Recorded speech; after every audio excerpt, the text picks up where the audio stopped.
when I landed at McKinsey, I was never the smartest person in the room. They were legitimate brain surgeons that were seeking my advice for things. Talk about ripe for imposter syndrome, right?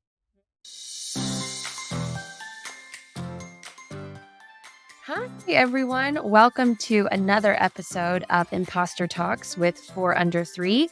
You have myself, Allison Maklick, and my co-host, Miss Hannah. Hi, everyone. Wow. It is so amazing to be here. So we have a very, very special guest today that we're really excited to introduce you all to, Miss Susan Jones. Thank you so much for joining us today. Thank you for having me. I'm so excited to be a guest on a podcast. I'm a podcast fan in general, so just being a guest is exciting to me. Well, we are here with 4 Under 3, and one of the things that we love about what we do is we get to learn so much from all of these really amazing individuals who are so accomplished in their careers. And not only are they accomplished in their careers, they've accomplished so much personally. And every time we talk to one of these guests, we learn about their journey and about how there's a common theme, different points in their career, different milestones. Before we do, would you mind just giving us a little bit of an introduction about who you are, how you got to where you are today? Sure thing. I'm an executive coach in the Bay Area. I live in Oakland, California, and I've been here for about 25 years. I've been working with teams and leaders since I arrived in California in the early 2000s. I started my career, though, as a lawyer doing deals back east in Washington, D.C. and New York, but it never really felt like a fit. I wanted to move to California around the turn of the century, actually, literally the turn of the century. Moved to California for personal reasons and took it as an opportunity to really dig into what I'd enjoyed about the practice of law. And it turned out it was all around people. Everything from even building client relationships, mentoring junior associates at my law firm. My energy spots were around people. So when I moved to California, I took it as an opportunity to pivot, and I joined McKinsey & Company in a talent management, we called it then professional development role. And I stayed at McKinsey, moving around for about 10 years, went into their learning organization, thought a lot about leadership, got my coaching certificate. And then in the 2010 range, I decided to leave and go out on my own as an executive coach. So for about 10 years, I did coaching, leaders, teams, learning, a mixed portfolio. And then during COVID, I joined a startup biotech in San Francisco to lead their talent management function. I did that for a while, and then I joined an executive search firm doing advisory consulting, and then left there at the beginning of this year in January 24 to resume my own practice. So I have a private practice in the Bay Area where I serve teams and leaders on all sorts of development issues and performance enhancement issues. Wow, that's incredible. I love the pivot. We haven't actually talked to a lawyer yet, so you're our first ex-lawyer. Yeah. I keep a lot of the structure and pragmatic kind of things matter, kind of pragmatic implications of things and bring it into my coaching. I think I'm still a little bit of a lawyer in me. So just to start right off the bat, what we always ask our guests, what does the term imposter mean to you? I've thought a lot about this, and I think, first of all, I think everyone has it to some degree. I was talking to my 21-year-old daughter earlier this morning about this conversation that was coming up. And she noted that most young women have it. And I think that's true. But I expanded on that and said, everyone, all the most successful clients I have at some point have mentioned that they have a shade of imposter syndrome. And what I think it really means is that creeping self-doubt. Like, I don't belong here. I'm not good enough to be here. And the impact of it is that it keeps you playing small. So it holds you back from really shining and bringing forth whatever you have out of your strengths. So there's two things that I just picked up that are really consistent with a lot of the executive leadership that we talk to. So I think the first one that I picked up is number one. Everybody has a shade of it. So Allison and I started this journey kind of in a very similar space. We were both young women in a profession that was dominated by men. And we thought this was something very specific to females. And as we started this work and really diving in and learning, we learned that it does impact everyone. And men wanted to be part of the conversation and share their Experiences, which has been really cool because now we are all able to have this common language, which helps performance, honestly, because we feel safer in these professional settings with each other, talking about things that challenge us. But another Yeah. thing you said that was super interesting was that you've had career pivot, which is also very common with executives that we talk to. Like you didn't just wake up one day and you're like, I'm going to be an executive coach. And there's a lot of those moments that seem ripe for imposter syndrome. So, with that, can you tell us a little bit about like what was the situation? It could be maybe earlier in your career, maybe recently in your career, where you really felt like imposter syndrome crept up. Gosh, there's so much I could respond to in that question. I also thought about this. I've lived with imposter syndrome my whole life. In my birth family, I was by far objectively the least smart kid. My sister and brother were national merit finalists and all sorts of things. And then that progressed. And even when I landed at McKinsey, I was never the smartest person in the room. There were legitimate brain surgeons that were seeking my advice for things. Talk about ripe for imposter syndrome, right? The other thing what I wanted to respond to in your question was sometimes imposter syndrome can be good data to follow. And part of what fed my pivot was that I constantly felt like an imposter as a lawyer. And frankly, I was not committed to that work.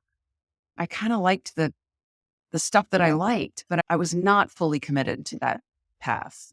And I didn't call it this at the time, but what prompted my pivot was the data that feeling like an imposter was giving me, that I wasn't fully committed.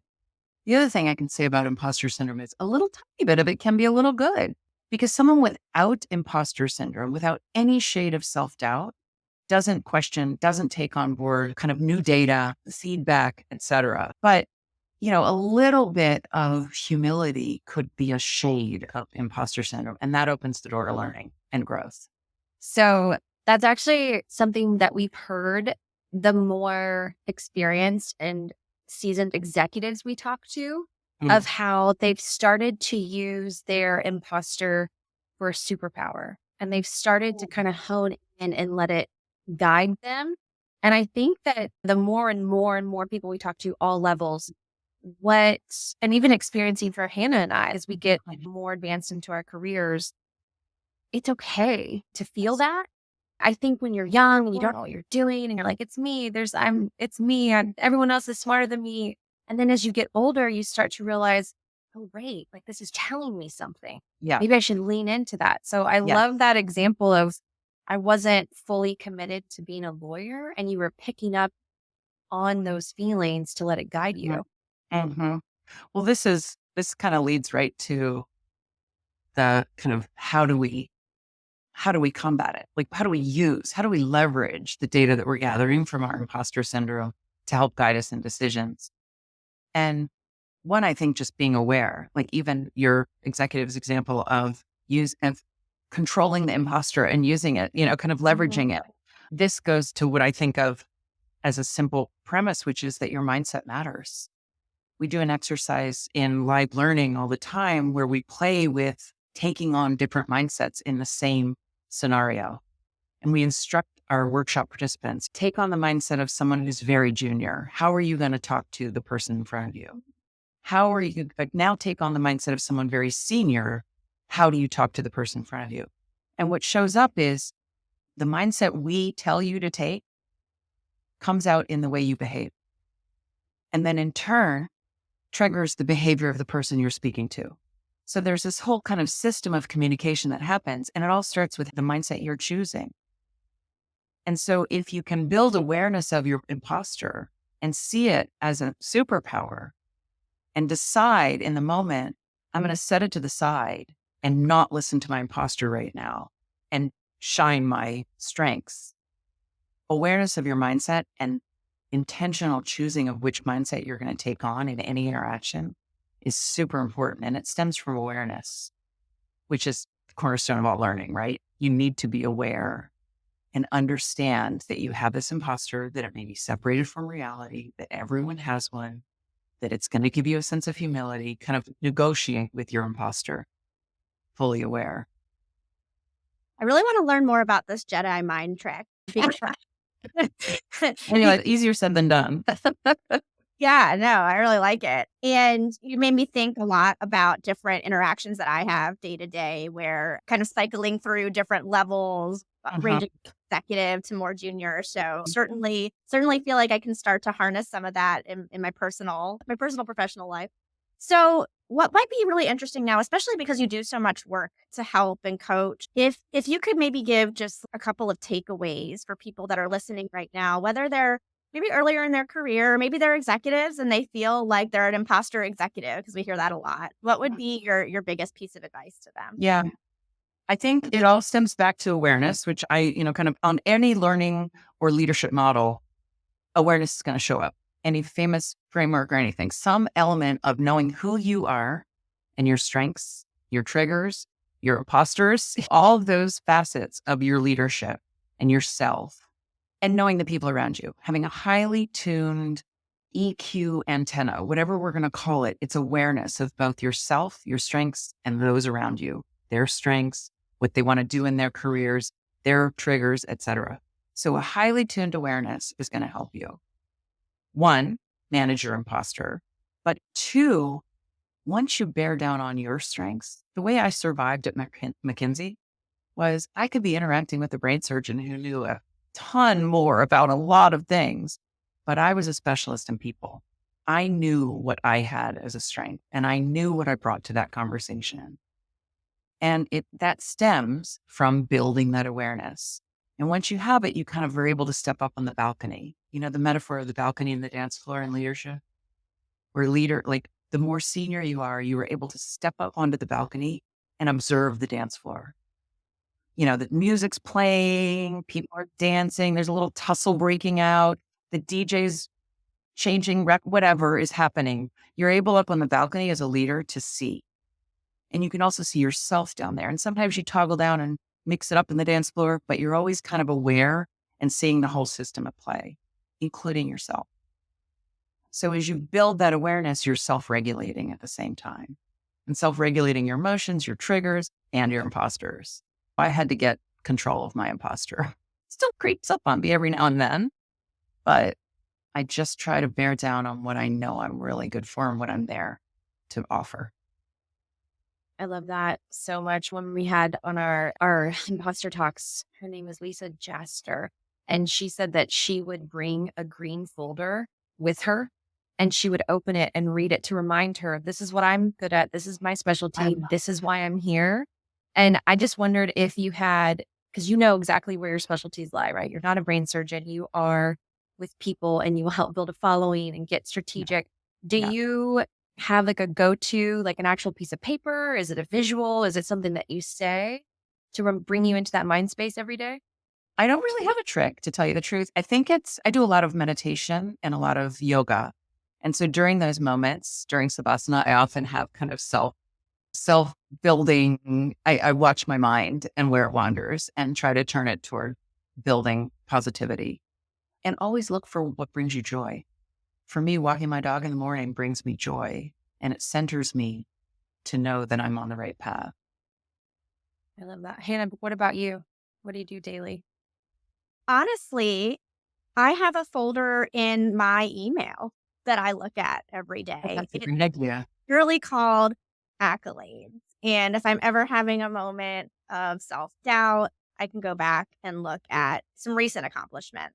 So it's not quite a green folder. It's a little more digital, but it's on demand, which really helps me with my. I love that idea. I think I'm going to start. I love that because it is true that you get accolades and you just kind of then like wander away into the ether, right? You forget who sent them, where they are, et cetera. But keeping a folder is a fantastic idea. I have mine. I get texts or cards or different things from teams and thank you things. And I take pictures of it and then I favorite it. So I have like a favorite, kind of like on my phone. You said on demand, Hannah. Mine's in my phone in a special folder and I can go look at that. And then in the mornings, I will have I call it my daily bliss, and I'll go and have an oat milk latte in a mug. I do not like them in a paper cup. I like them in a mug.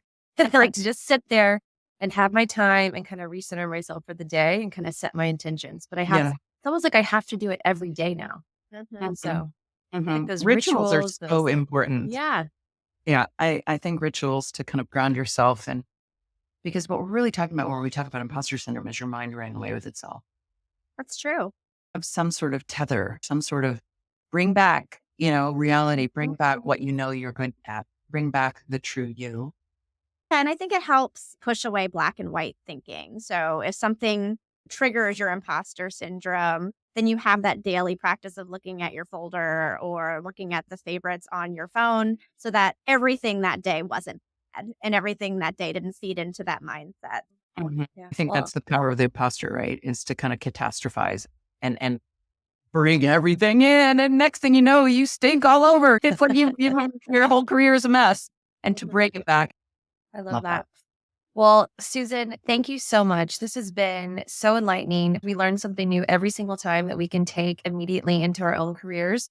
For everyone listening, I hope it was just as valuable. Please be sure to ask questions on LinkedIn and now on Spotify and Apple Yeah. Podcasts and wherever you get your podcasts, which is really exciting to say. Congratulations on your podcast. This is such a great, exciting way to bring content to people. Congratulations to you both. Well, thank you. And thank you so much for joining us. We're very lucky that we get to talk to so many amazing individuals who are really open to sharing their stories and helping others. So it's been wonderful talking to you today. Thank you. Take care. Thank you for tuning in to this episode of Imposter Talks. Subscribe, like, and review our podcast on Spotify and Apple Podcasts. And please follow us on LinkedIn and YouTube at 4under3. And we want to hear your imposter story. If you're interested in being a guest, please email us at info@4under3.io. Thanks so much.